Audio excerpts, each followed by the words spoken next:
And with that, I would love to introduce you to our wonderful Jocelyn Cassidy, our VP of Human Resource, and Betsy Pass, our Human Resource Manager here at Points of Light, who graciously are sharing their knowledge and expertise with us today, um, to help us and to bring some best practices and information about diversity in the workplace. How can we achieve that? How can we recruit, maintain, and retain a workforce that is diverse? And with that, Joss and Betsy, I will stop sharing my screen and you can take it away. Awesome, Betsy. Yes, ma'am. Let me just share it. Take your time. Beautiful. Thank you. You are welcome. Well, thank you so much for letting Betsy and I participate in this. And we have some best practices and learnings to share, but hopefully all of you can share your organization's learnings and questions and also takeaways as we all sincerely do our best and journey together in this equity, inclusion, diversity, and access journey we all are involved in. We're all probably at different points in this journey, and we need to recognize and support each other where they're at to help us share best practices and move forward. Each of these areas we're going to cover today um, could be covered in depth with a couple hour training, breakout small groups. So this is going to be more of a 70,000 foot touch base. Oh, have you thought of this? Have you thought of that? And offering some tools for future use. So without anything else, we're going to go ahead and start. Betsy?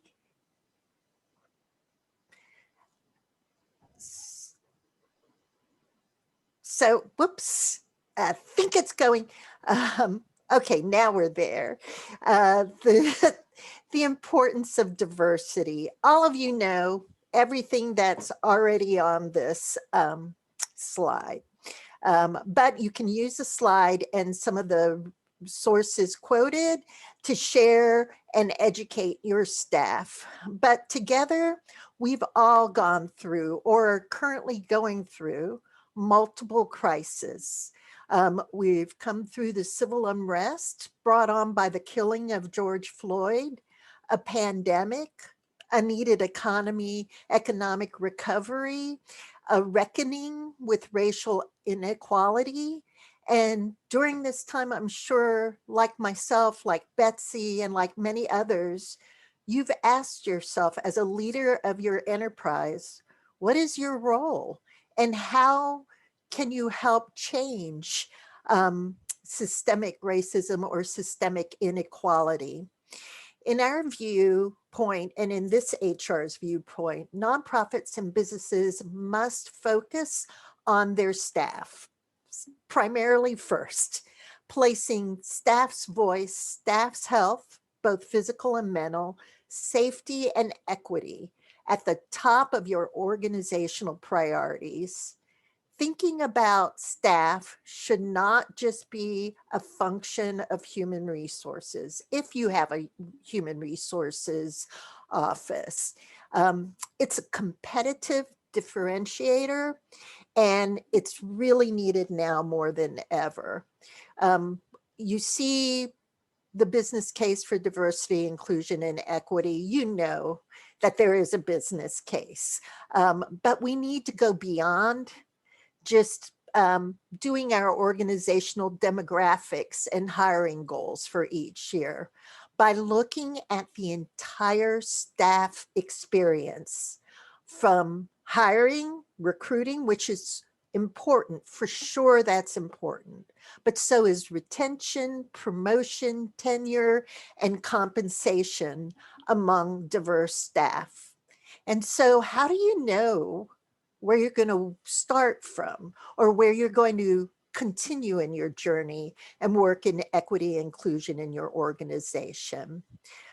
Second slide, Bets. So I don't know if this idea is novel to any of you. We conducted an internal idea audit and are considering also an external idea audit. It's sort of like first things first. You need to know where you are to know where you're going. An idea, which is inclusion, diversity, equity, and access audit, helps you understand, first of all, the demographics and then culture of your workforce to identify specific factors or gaps that you can remediate. It also helps you to create and support a culture that is diverse and inclusive. Typically, when you're doing an internal or somebody, consultants doing an external audit for you, the audits typically have tools and activities such as diversity diagnostics, equality impact assessments, gender pay gap analysis, supplier diversity audits, and it's really truly your first step towards an inclusive, diverse organization. Please know that if you do undertake a diversity audit, it typically involves all of your staff and getting input from staff. And you are sending a very powerful message to current and potential staff about your workplace culture and priorities regarding staff. This alone improves retention of existing diverse staff and also attracts individuals that value working for a diverse organization, which widens your talent pool. So how do you do a diversity audit? One way, you Google it. Another way is you can reach out to HR via Andrea to find out some of the tools we've used. There's typically 4 dimensions to it: data, policies, process. And with data, it's looking at your snapshot of gender, racial diversity in your organization. And it is also looking at your market snapshot of your community. You can find information around your community from which you recruit in the BLS, Bureau of Labor Statistics. Again, these are things that we can provide more in-depth training on how to create stats on your organizations and how to measure yourself and benchmark against other nonprofits as well as your community, because you want your staff to represent your community. So data, look both in internal and external to ensure that your staff are representing the communities within they live. Then policies. Diversity audits can identify internal processes that are serving as roadblocks to inclusion and diversity. How do you ask staff? You do pulse surveys. How does this policy or process work for you? Do they feel included? Are they able to share their ideas and opinions? The simple ask can give you so much data with just a 3-question pulse survey. Next slide, please, Betsy. So equitable compensation and benefits. Once you have your organization demographics down, and you typically run those by name, gender, race, ethnicity, and if you know, orientation, if that is shared, and then job title, department, and how many years a person works there. And you run that report or you pull that data and put it in an Excel spreadsheet. Once you have that completed, you're ready to also look at your equitable compensation and benefits equity.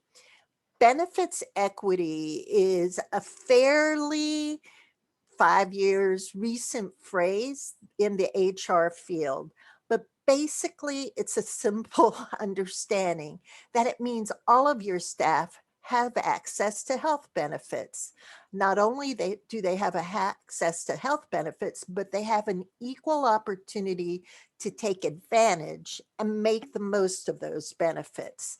This means that when you're planning your benefit definition plans, you need to offer affordable health care that is affordable for all ranges of your staff, from your entry level position to your highest level position. There are ways to do plan definition and mixes of plans, looking at premiums, looking at deductibles, and then what is the actual content of the plan package. It's an art, but when you put a lens of equity on it, it it really opens up your eyes to places that you might not have been inclusive. Compensation equity is to make sure you have fair and equitable salary bands, and you actually have a compensation philosophy and a compensation plan. That usually means you have job grades associated with titles and a salary band, minimum, midpoint, maximum for salary band for a position. You want to make sure you're compensating all of your staff who the same when they perform like or similar job duties, and you have to take into account other factors such as experience level, job performance, and tenure with the organization. If you don't have a formal salary structure, that's fine. But you do need to put something in place that is going to check your unconscious bias and other managers when they're making salary decisions. So we would highly recommend putting a structure together that all of your managers are aware of.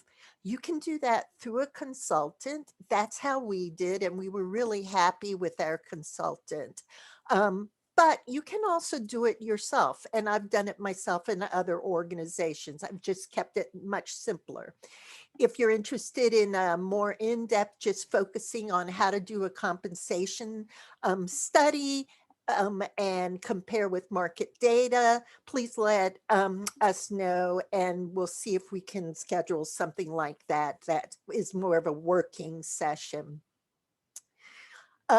You can positions typically have job grades, salary bands, and you can use them as objective determination for performance promotions and to keep pay and job equity.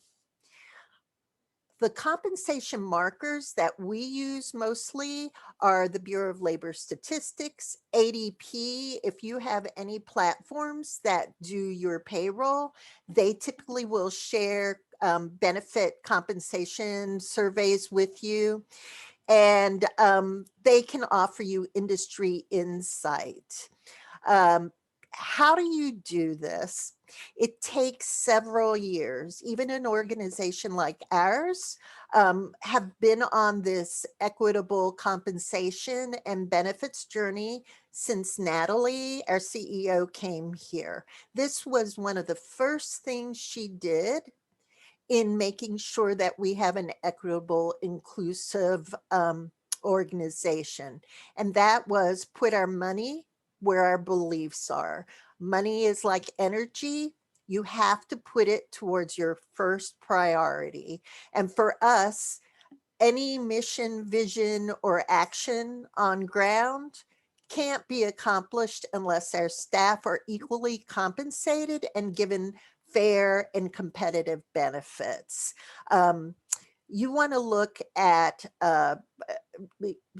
basically you're trying to determine if people of color and women are paid equally, why there's a difference, and then taking corrective actions to remediate pay discrepancies.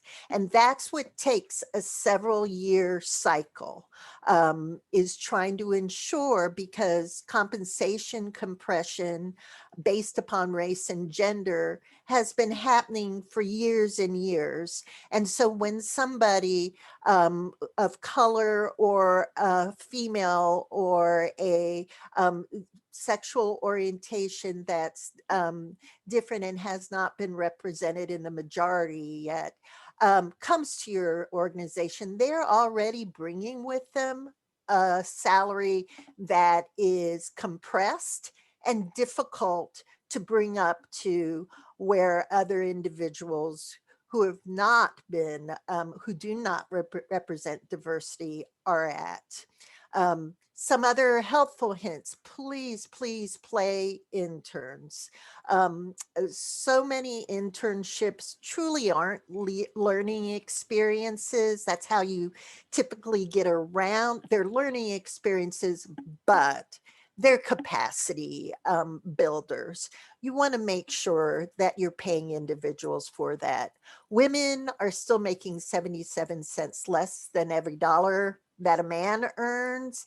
And a recent salary history survey showed that after their, excuse me, people of color, specifically Black employees, are paid 15% less than their counterpart Caucasian workers. So obviously there is so much work to do with this. In terms of benefits equity, and Betsy, I think there might be a benefits slide right after this. Is there? Or, yep. Studies of compensation pay gaps often tie to benefit equities. Sometimes the pay gaps between executives often indicate those who come out on top or the ones who tend to spend more time at work. This often makes it difficult for women because of societal expectations that are placed on mothers. To make it easier for employees with children to contribute to the fullest, please work to accommodate schedules that can include children. So this is flex time, telecommuting options, and all of us are probably telecommuting right now.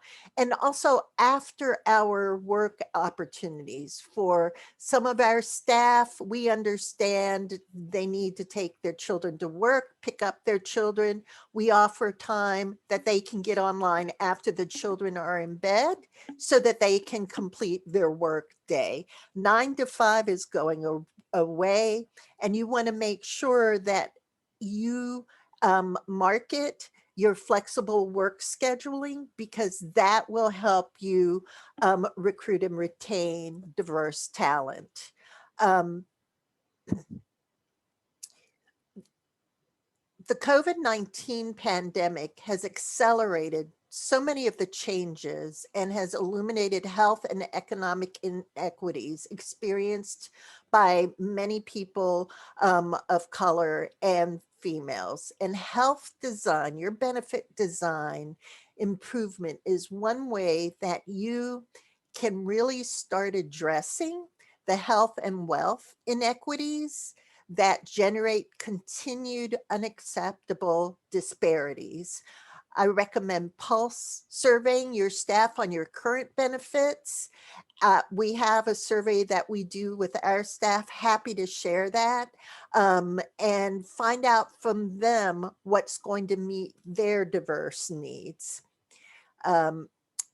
It's even looking at company events. If you're considering hosting more diverse company events beyond maybe happy hours, consider offering online fitness groups or nutrition lunch and learns or book clubs or a non-denominational holiday party.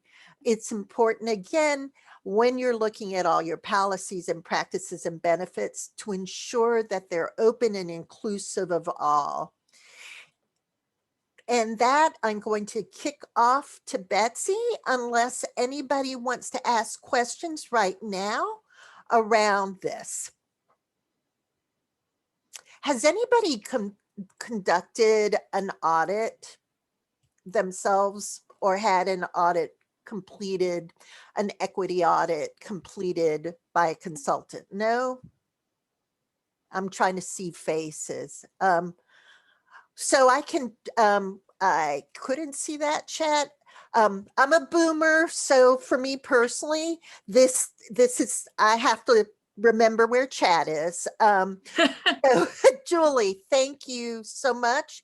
I could help or point some articles that'll help you create some salary bands, because that does allow for more objective salary hiring, promotions, and to ensure equity. Oh, awesome. Latoya from Hands On, you do a racial equity survey. Would love to see and ask, can you share that survey or survey questions? We'll put together takeaways. Oh, and Francine, do you mind sharing your internal DEI survey?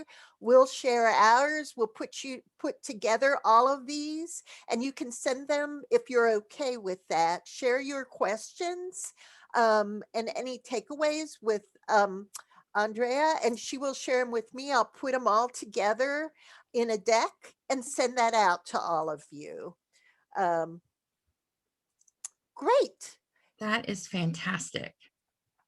Thank you, Francine. Thank you, everybody. Betsy, you Great. next. So Joss has talked a little bit about just how you go from, you look at your organization, you look at the big picture, you kind of level set, you kind of see where you want to go, and then also how important it is to really shore up your benefits. But there's also some things you can do, like in the recruiting process. And one of the biggest things is the way that you write your job description, and also where you post your job description. As a female, I can attest to this, that sometimes I have imposter syndrome. And so, because of that, I might not be as comfortable applying for a job that has a lot of essential requirements. Apparently, it's very interesting. Men will apply for a job when they meet just 60% of the job criteria. However, as women, we tend to be a little more reticent. It has to be closer to 100% match for us to feel comfortable applying. We really need to get over that, but alas, it is what it is. And so just being aware of that is important. I think that's a great way to kind of check yourself on bias for yourself. And then also you want to look at the language that you're using. It's interesting. I use this gender decoder to look at a post that we just did, and it tended to have a little bit more feminine language in it, which great to know, according to the gender decoder, that doesn't really impact your male applicants. But what it does do is it appeals to your female applicants. So you definitely want to look at the words you use. You want to try to minimize the masculine words that are aggressive, and the word dominate and challenge. And you want to try to focus on those more gender neutral words. And so that way you don't alienate half of your population. So you want to be able to do that. You also want to highlight, when you are creating this job description, you want to showcase all the amazing things that you do with your organization. You want to showcase, Joss mentioned all these really great inclusive benefits that you can offer. We'll definitely share those on your job description. I know for us, we have a little spot where we list our benefits that we're super proud of, and we want to share that. And then also you want to definitely highlight that you value in your job description, that you value diversity and inclusion. You want to make certain that it's really apparent that when that applicant applies, that they know that is an important piece, or that's an important value for your organization. And you also want to really showcase how you are supporting career development and how you are supporting mentorship specifically for your diverse staff. And then also, and this is, focusing more on the experience and skills of the applicants and not necessarily focusing so much on those college and professional degrees. I know sometimes we can get wowed by the Ivy Leaguers, and they are great. They're amazing employees, but you really want to focus. There's so many wonderful applicants out there and talent that if you just look at things with a different lens, you can find so many amazing people out there. I love to share. In my last job, I hired someone as the receptionist, and she loved to sing. She was an opera singer, but she also was amazing at being at the front desk because she needed to pay in order to be an opera singer. She needed money to pay for her rent and everything. But she could still enjoy those activities outside. If I had a narrow view, I might not have considered interviewing her. So just really encourage you to look beyond just those normal metrics that you typically look at.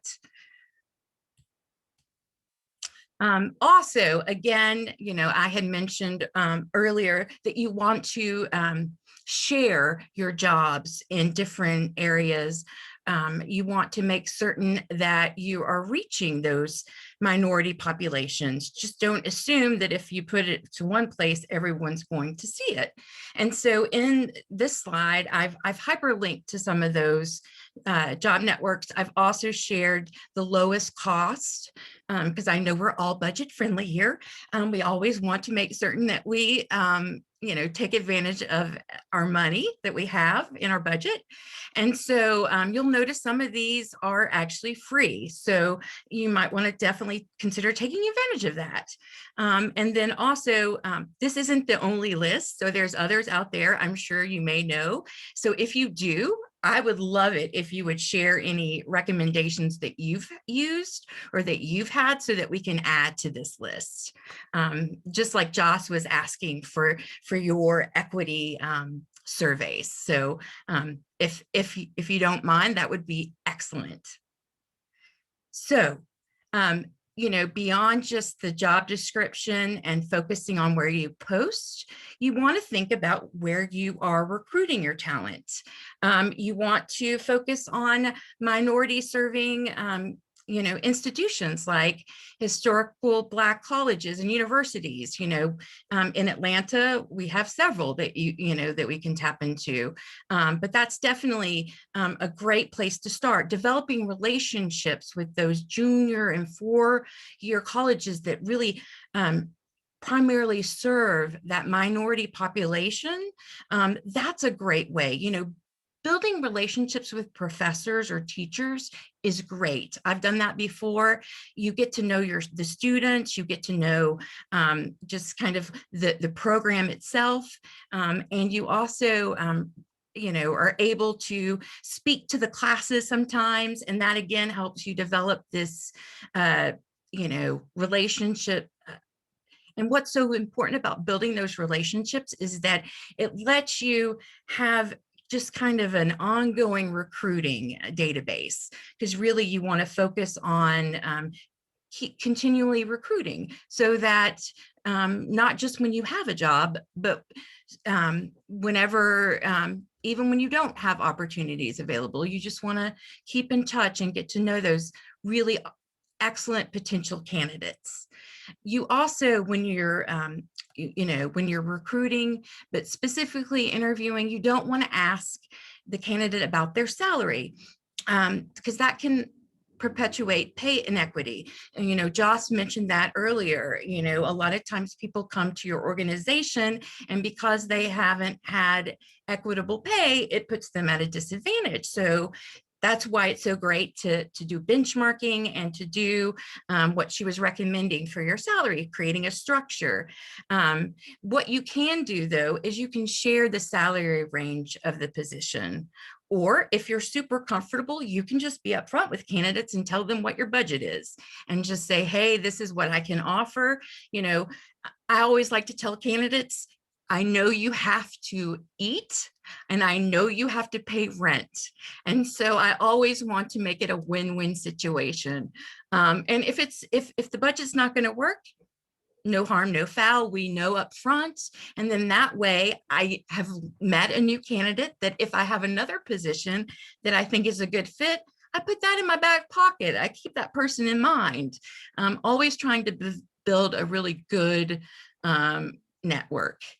Also, another great way you can help just pull, remove bias is remove that identifiable information. If there is, a name of a college or they put their gender on there or their name, you want to pull that off and submit those resumes so that they're blind, so that when the hiring manager looks at it, they won't have a bias when looking at it. And you really also, this is so important, and I'm sure most of us all know this, and just like Joss was saying, we know the case for, diversity and inclusion and equity. We know it. We've been given the data, and it's just a matter of continually educating everyone, educating our hiring managers, educating our different departments as to why we want to increase that diversity, as to why it's so critical to our organization. And not only, so if you want to attract diverse candidates, you also want to show them that you're a diverse team. So that means asking diverse individuals to be a part of the interviewing panels, making certain that when when you're looking at your assessing who you want to do the interviews, or the hiring manager, maybe ask them to do an implicit bias test just so that they are aware of what their biases are. We sometimes don't always know. I know some of mine, but I'm sure that there's plenty that I'm not aware of. So being able to take these tests just really help you become aware of who you are. Again, it's not a bad thing. It's just exists. It's the way your mind works. Your neurons fire, and you just need to be aware of them. So are there any questions on this so far? I know I've been chatty, so I want to make certain if there are any questions. All right. Well, it looks like there aren't, so I'm going to keep on moving. The other great way, and I really love this, is making certain you create a structured interview process. I always like to have my candidates, when I go in to do phone screens, I like to do telephone screening, because that way there's no one sees me, I don't see them. We just bond, having that conversation over the telephone. I get to know them and their skills. I get to talk to them. I ask consistently those same questions to all the candidates. And I ask that all of my interviewing panels do the same thing, because it just helps to provide a consistent and equitable experience across all of your applicants. And it really, I also ask them to fill out an interview feedback form, and that just gives them a set of questions and metrics to consider. And it's the same standard set. So there's nothing different for this candidate over here versus this candidate over here. It's standard. They're able to evaluate them, all their, folks that they interview based on those. I also encourage behavioral questions, because it just helps I think it helps get the juices flowing. You get to see how they think. You get to see how they behave in different situations. I also highly encourage, adding at least 2 diversity related questions in your interview panel. And then also, obviously, and we all know this, we want to ask fair questions. We don't want to discriminate. We don't want to ask anything that could get our organization in trouble as well. So being thoughtful like that. And then also, as you're interviewing your candidates, you can always be thoughtful, make certain if they're physically coming to the office, check in and say, hey, are there any accommodations that we need to do to make this interview process more accessible for you? Because you never know unless you ask. And so, and then also, if you have the ability to tap into your staff, your diverse staff, if you have affinity groups, or if just any colleague that's helping you kind of really do this diversity recruitment endeavor, if you can figure out creative ways of rewarding them. I mean, it doesn't have to be a lot, just something that shows that you're appreciating their effort. I think, I'm a sucker for a good gift card, but everyone's different. So, or just a training opportunity. And then finally, just to reiterate, continually recruit, continually. You never know what your next conversation can bring. And when you're at networking events, when you're talking to your friends, when you're talking to your family, I always have an ear open on, oh, you said so-and-so, is looking for such and such. I always want to help. I always want to pay it forward, because in the end, that can help me. Oh, yes. Latoya, we can definitely get you some diversity related questions.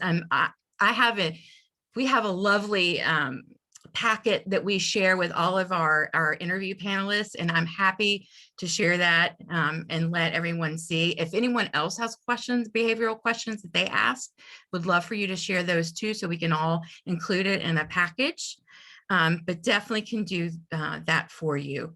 And then so that is, I'm focused mostly right now on the whole recruiting and interviewing process, but what happens when you hire your diverse hire, and how do you nurture that relationship? How do you help them? And there's some great ways you can do that. And two of those ways is offering your minority employees specific development opportunities to help them grow and advance within your organization. What can that mean? Well, you can make certain that if you have someone who's promising, a high performer that you think is doing a great job, have them come to a leadership team meeting just to expose them, just to see, kind of what you are. Sorry, I just saw your question, Andrea. Do you think the statement on post jobs is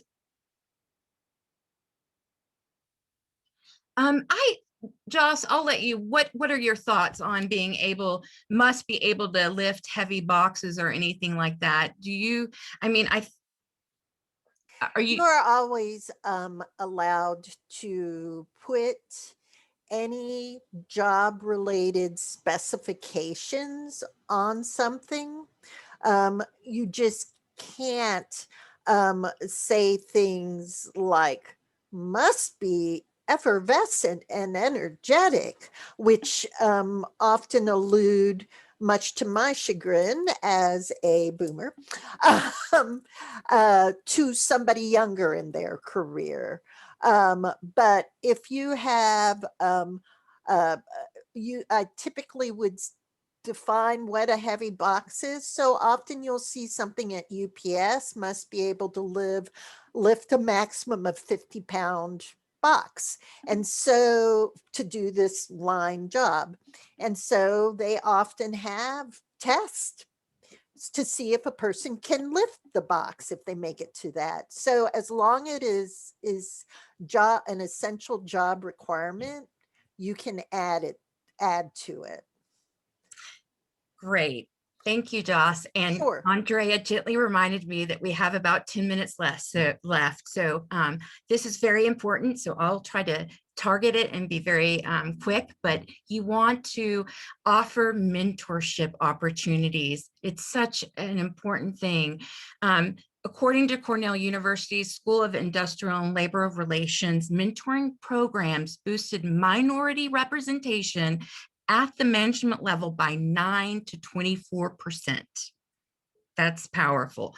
The same study also found that those same mentoring programs also dramatically improved promotion and retention rates for people of color and women from 15 to 35%, as compared to non-mentored employees. So creating a really strong mentoring program is so important, being thoughtful about who those mentors are. You definitely want to also train those mentors. You want to make certain that they have the training that they need. The other thing that's so important is to make certain that your diversity population knows about the trainings and these mentorship opportunities. Don't hide them in a box. Make certain that you're sharing them every way you can, whether that be text, email, intranet, chat. And then also you want to be thoughtful when you're creating these mentorship opportunities. You want to really attract your diverse participants. And to do that, you have to offer them something that they want to participate in. So like Joss has been saying, pulsing your staff to find out what they need is such an important way. And also, ideally you want to create a program that trains your mentors, that really helps protect that mentorship time with the mentor mentee. You want to create an accountability program, so checking in with them just to make certain it's happening and it's structured. You want to encourage them to build trust with one another. I think that having a mentors is really great because it's a safe space for mentees to share and have no judgment. And it's a way to expose them to the rest of the organization that they might not get if they didn't have that mentor being an advocate for them. And then also you want to measure those results because you want to show why this mentorship program is important and why you want to target dollars towards it, because you want to show that it's helping to improve your promotion and your retention and helping to advance your minority employees. And so, so again, just want to reiterate that. Is there anything I missed, Joss, that you want to add before we go to the next slide? And So go ahead and flip to the next slide, but I'll go ahead and while you're doing that, this is the last slide, everybody. So don't worry about it. It won't go much longer, but I do want to give everybody a chance for some questions.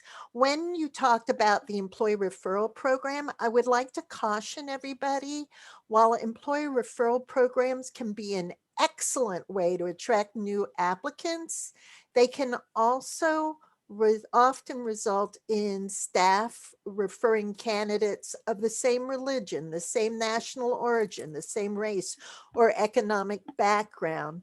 And you want to have an employee referral program that's equitable. So it needs to be one that's offered to all staff, not just staff who represent diversity. So I often find referral programs that are formal are not helpful if you have a non-diverse workplace already. So that's something to think about there. So I did want to talk about groups and committees and how they can help us in terms of informing us and educating us and letting us know if our policies and practices are in line with their needs and their diverse needs. This is one area that I am not as familiar with. And let me share why. When I was in banking, we had a variety of committees and task force for diversity. They are often called, in the olden days, they were called employee resource groups or ERGs.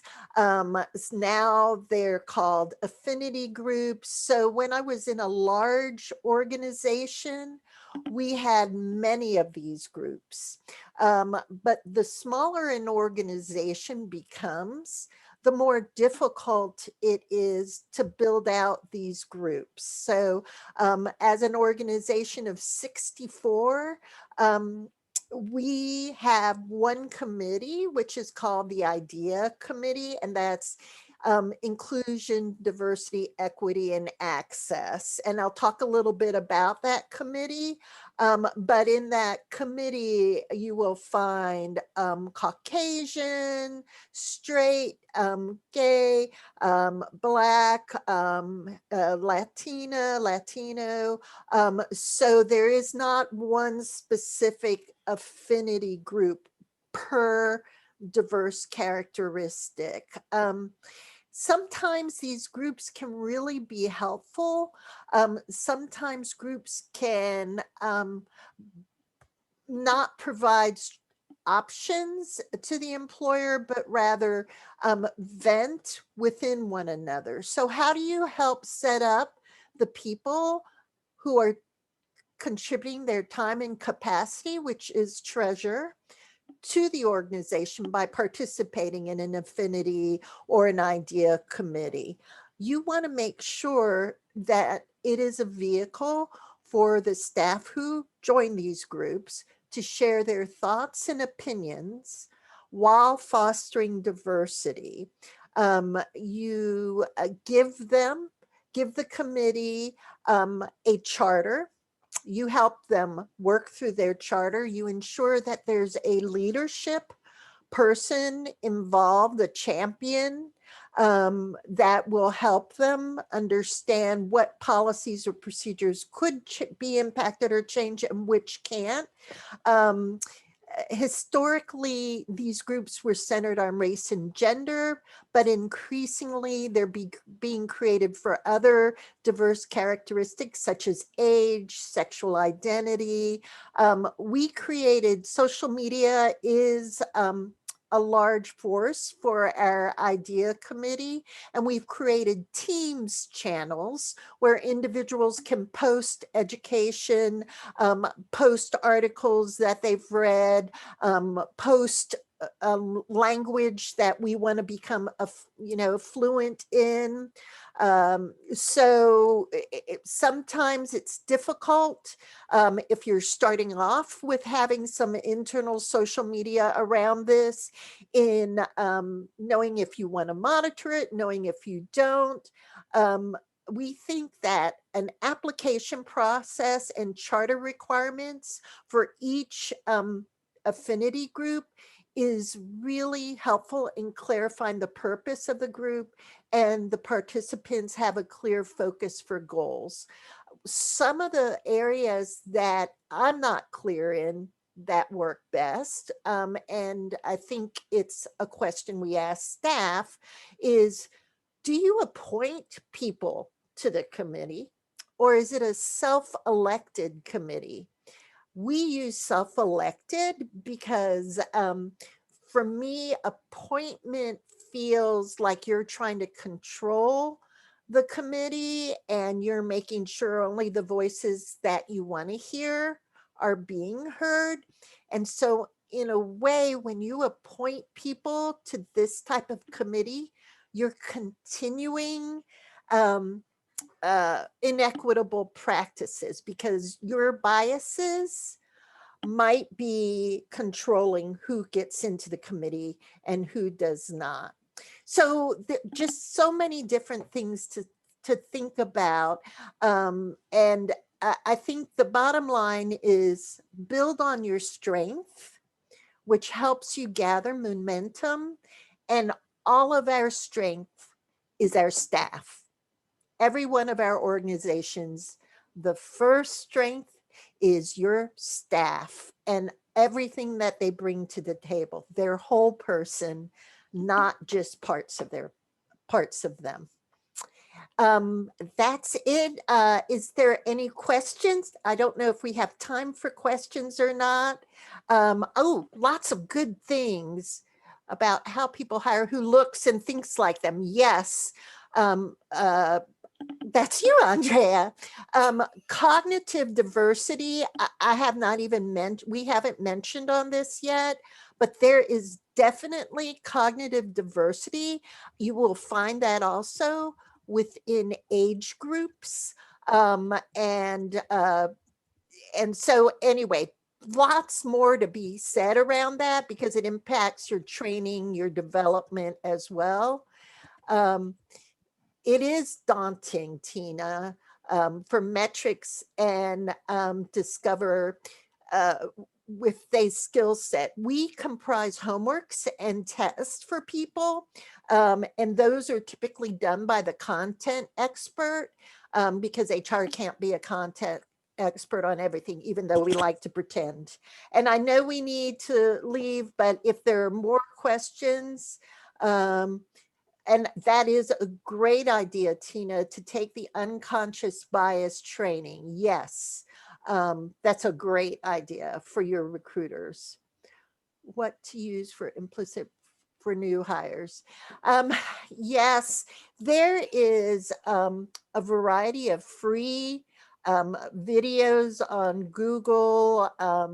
There's a couple of valuations that Starbucks has a very strong pro bono platform of diversity training, equity, and non-bias training, and also tests and evaluations to find how you respond to differing people who represent all sorts of diversity. It was fascinating to me, the results I got. And I had a clear bias against one group, and I wasn't even aware of that bias.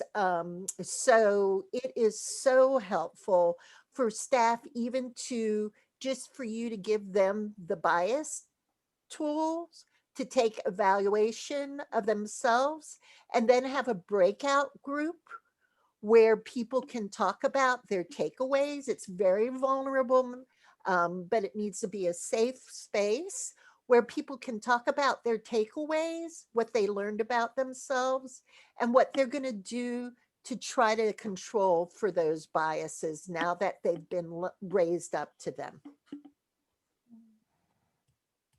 Yeah, Starbucks does. I'll send the link to everybody.